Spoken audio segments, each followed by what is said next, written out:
very real. Scores of missiles surrounding Chicago.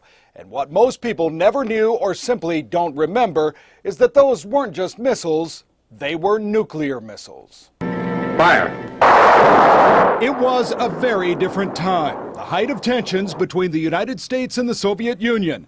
At locations like Belmont Harbor, this is what you would have seen: Nike Hercules missiles. It was a supersonic two-stage rocket carrying a nuclear warhead. Gary Huber was assigned to the Nike program in the Chicago area in the 60s. He recalls the conventional wisdom of that era, that at any time the Soviets could fly their bombers over the North Pole and drop atomic bombs on Chicago and other cities. The Russians had a capability of making a hole 20 miles wide in Chicago. With that in mind, the Army surrounded Chicago with missile batteries, starting in the late 50s with 20 Nike Ajax bases, converted by the early 60s to these 9 Hercules sites. The Hercules had a range of 75 to 100 miles. Each could be armed with a warhead bigger than the bomb dropped on Hiroshima. This was not a charade. This was very real. Very real. They were in very public places. Site C-41 with 18 Hercules missiles was just south of the Museum of Science and Industry,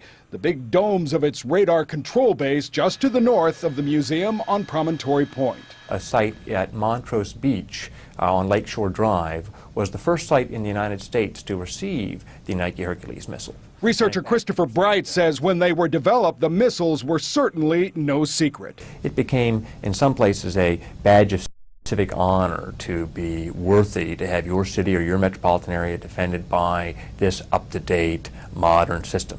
Indeed, newspapers at the time hailed the Hercules deployment.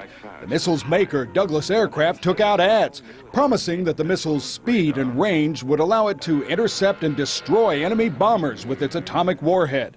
And the Department of Defense issued press releases, assuring the public that if the missiles were launched, the effect of the blast, heat, and radiation on the ground would be negligible.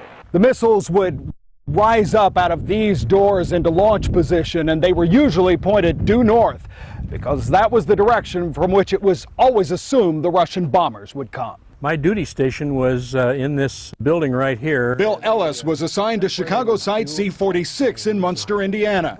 He told us he has always believed the very presence of the missiles kept the Soviets at bay. I think a lot of it had to do with the fact that we were here and they knew it, and they just scared them off. Battle station. The missiles were never fired in anger, but the bases went on alert on many occasions. Once when John Kennedy was assassinated in 1963, and for a very different reason in 1968, when it was feared SDS protesters at the Democratic Convention might try to capture a Nike site. The government believed that the SDS had the capability to get inside the launch area and launch a missile. The missiles are, of course, long gone. The base in Munster is virtually intact, the missile elevator still in place. It is now a storage yard for Salyers Plumbing.